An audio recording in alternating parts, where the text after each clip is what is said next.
நம்ம அழுத்தம் கொடுக்க வேண்டும் என்ற நோக்கத்தில் போராட்டத்தை நடத்துவதில்லை. 7/5/2021 இந்த ஆட்சி பதவியேற்றாங்க. பதவியேற்க முன்பாக தேர்தல் வாக்குறுதியில் கொடுத்த கோரிக்கைகளை நிறைவேற்ற வேண்டும் என்ற விஷயத்தை தான் நாங்கள் வலியுறுத்துகின்றோம். அது முக்கியமானது பங்களிப்பு ஓய்வூதிய திட்டம். அது இன்றைய நேற்றைய பிரச்சனை இல்லை. ஏறக்குறைய 22 ஆண்டுகளாக இந்த பிரச்சனை இருக்கிறது. இன்னும் சொல்லப்போனால் இந்தியாவிலேயே இந்த திட்டத்தை முதலில் அறிமுகப்படுத்தியது தமிழ்நாடு. அப்போது முதலமைச்சர் அந்த செல்வி ஜெயலலிதா அவர்கள் 1/4/2003 இந்த திட்டத்தை அறிவித்தாங்க. மத்திய அரசு இந்த பிரச்சனையே இந்த அமுல்படுத்திய மத்திய அரசே 1/1/2004 தான் அமுல்படுத்துகிறாங்க. இந்தியாவில் முன்மாதிரியாக பண்ணாங்க. ஆனால் 22 ஆண்டுகளாக இது இன்னும் கிணத்தில் போட்ட கல்லாகவே இருக்குது. ஒரு முறையும் நாங்கள் தொடர்ந்து 22 வருஷமாக போராடாமல் புதுசாக இந்த ஆட்சி வந்த பிறகு நாங்கள் போராடலை. இதை ஏறக்குறைய 22 வருஷமாக பல்வேறு கட்ட போராட்டம் நடத்திட்டு தான் இருக்கோம். அதோடு இல்லாமல் முதல் கோரிக்கையை நாங்கள் தொடர்ந்து 22 வருஷமாக வச்சுக்கிட்டுருக்கோம். இப்போ 10 வருஷமாக கடந்த ஆட்சியில் அஇஅதிமுக ஆட்சியிலையும் கூட இந்த விஷயங்கள் தொடர்ந்து வலியுறுத்தப்பட்டது. அதே போல் ஒரு குழு போட்டிருந்தாங்க. அப்போது நீதித்துறை அமைச்சராக இருந்த மாதிரி ஓபிஎஸ் அவர்கள் தலைமையில் ஒரு குழு போட்டிருந்தாங்க. அவங்கள கூப்பிட்டு பேசி முடிவு எடுத்தாங்க. ஆனால் முடிவு எடுக்க முடியாமல் ஒரு கமிட்டி போட்டாங்க. மரியாதைக்குரிய ஓய்வு பெற்ற ஐஏஎஸ் அதிகாரி சாந்தாசீலன் தலைமையில் ஒரு கமிட்டி போட்டிருந்தாங்க. அவங்களும் பலமுறை கூட்டம் கூடியது, அதன் அறிக்கை அரசிடம் சமர்ப்பிக்கப்பட்டதே தவிர என்ன கொடுத்துருக்காங்க இது நம்ம வெள்ளத்தை 22 ஆண்டுகளாக ஒரு விஷயத்தை செய்ய முடியலன்னா அப்போ உண்மையாகவே அது மாறி மாறி அரசுகள் வந்திருக்காங்க. அப்பயும் செய்ய முடியலன்னா ஏதோ ஒரு சிக்கல் அரசுக்கு இருக்கு அப்படின்றது தானே அதில் அடிப்படை. சிக்கல் அரசுக்கு இருக்கு என்று சொல்வதை விட கொடுப்பதற்கான சூழ்நிலையை அரசு விரும்பவில்லை. என்ன காரணம் எனில் தேர்தல் வாக்குறுதி கொடுக்காத ஒரு சில மாநிலங்கள் அமல்படுத்திருக்கு.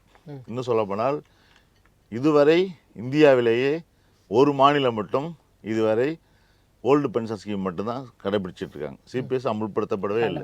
இன்னும் சொல்லப்போனால் 3 மாநிலம் இருந்துச்சு. மேற்கு வங்காளம், திரிபுரா, கேரளா. கேரளாவிலையும் காங்கிரஸ் ஆட்சி அமுல்படுத்திட்டாங்க. அடுத்து வந்த கம்யூனிஸ்ட் ஆட்சியும் அதை அப்படியே இது வரைக்கும் பண்ணிகிட்டு இருக்காங்க. மற்றவை கேன்சல் பண்ணலை.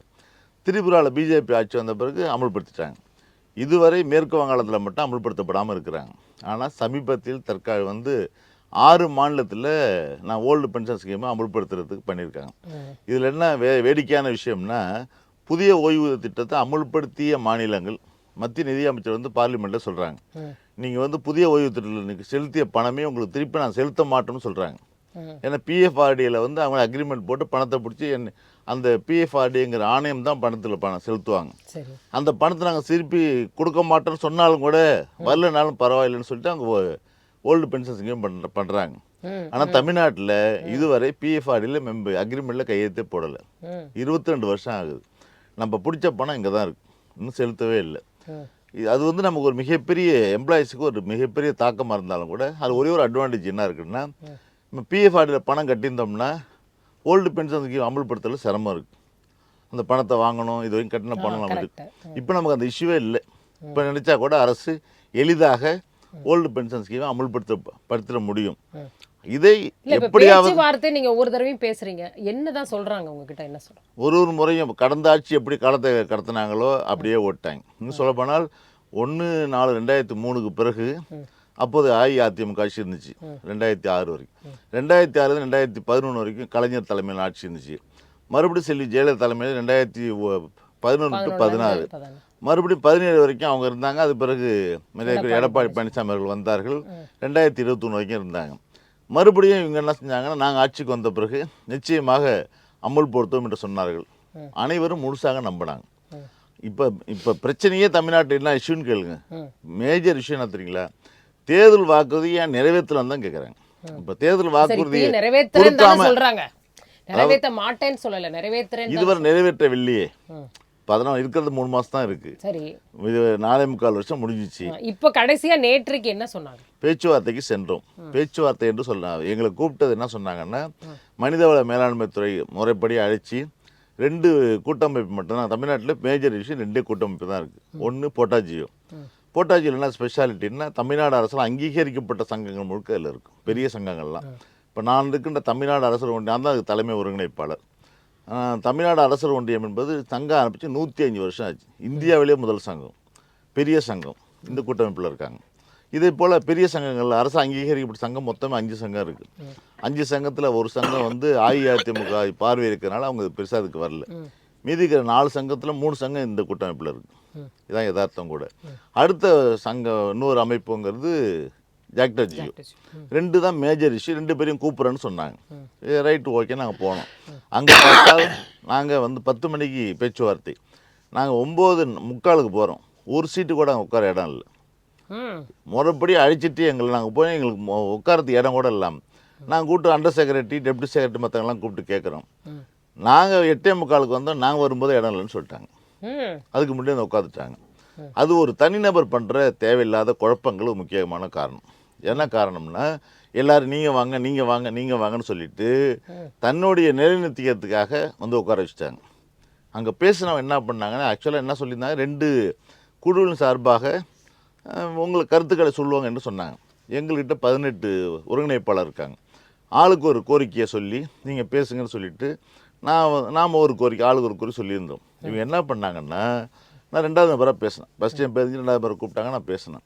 ஆனால் என்ன செஞ்சாங்கன்னு முறைப்படி பார்த்தாங்கன்னா, சின்ன சின்ன சங்கங்கள் 10 பேர் உள்ளது, 15 பேர் உள்ளது, பெருசாக அரசை எதிர்த்து விமர்சிக்காத சங்கங்கள், இப்படி போன்ற சங்கங்களை தான் அழைச்சி பேசினாங்க.